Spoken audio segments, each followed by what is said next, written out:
Halo, selamat pagi adik-adik semuanya. Gimana kabarnya hari ini? Sehat-sehat semua kan? Puji Tuhan. Mari sebelum kita beraktivitas pada pagi hari ini, kita akan mendengarkan firman Tuhan. Dan renungan kali ini diambil dari 1 Raja-Raja 7 ayat 1 sampai 12. Tapi sebelumnya kita berdoa dulu ya.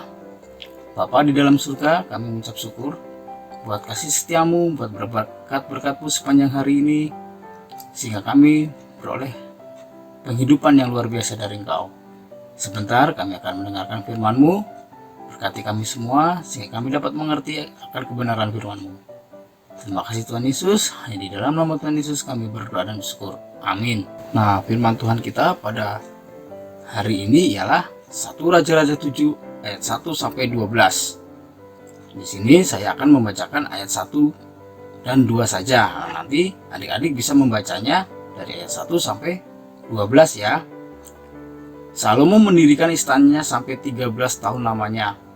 Barulah selesai seluruh istananya itu, ia mendirikan gedung hutan Libanon, 100 hasta panjangnya dan 50 hasta lebarnya dan 30 hasta tingginya, disangga oleh 3 jajar tiang kayu aras dengan ganja kayu aras di atas tiang itu.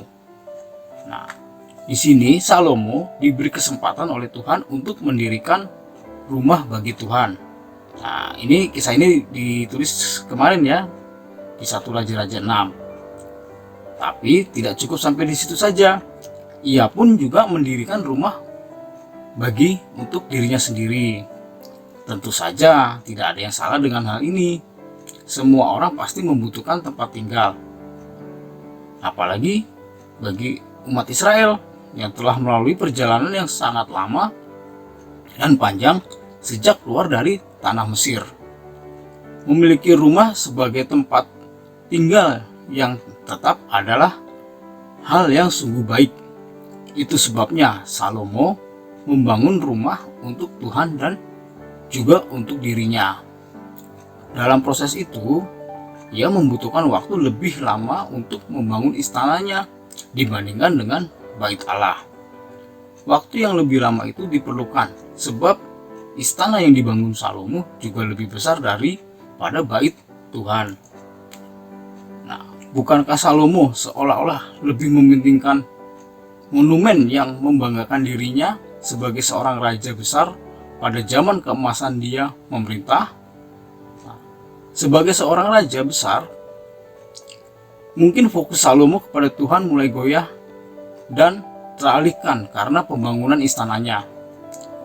Nah, jika kita memahami bahwa perintah Daud mewakili perintah Tuhan atas umatnya, maka hal itu berlaku juga ketika Salomo memerintah sebagai raja. Dengan demikian, mungkinkah kita menilai pembangunan istana Salomo itu sebagai sebuah bentuk pengagungan kepada Tuhan juga? Bukankah Tuhan memerintah atas Israel? Oleh karena itu, bukankah kemegahan istana Salomo juga menunjukkan betapa perkasa dan agungnya Tuhan yang memberkati Salomo melalui istananya yang luas dan megah? Nah, adik-adik, kita bisa belajar sesuatu yang melampaui kasih pembangunan istana Salomo itu sendiri, yakni masalah motivasi. Apakah motivasi yang mendorong kita untuk berkarya? Bila kita mempunyai suatu karya yang sangat membanggakan, lalu kita menerima pujian, bagaimana perasaan kita saat itu? Kita membanggakan diri sendiri atau mengarahkan orang untuk memuji Tuhan yang memberkati kita? Mari kita belajar menjaga motivasi hati kita untuk berfokus hanya kemuliaan bagi Allah saja. Nah, di sini dalam kisah ini tertulis bahwa Salomo juga membangun istananya lebih megah daripada bait Allah. Memang tidak salah ya. Tapi ingat adik-adik, bila pada saat ini adik-adik tinggal di rumah yang sederhana, yang tidak besar, tidak luas, hendaklah adik-adik juga mengucap syukur. Karena bagi kita bukanlah istana yang bagus, bukanlah rumah yang bagus, yang mewah, yang megah, yang luas, yang membuat hati kita bisa damai sejahtera. Tetapi suasana dalam keluarga kita lah yang bisa membawa kita ke damai sejahtera di dalam Kristus.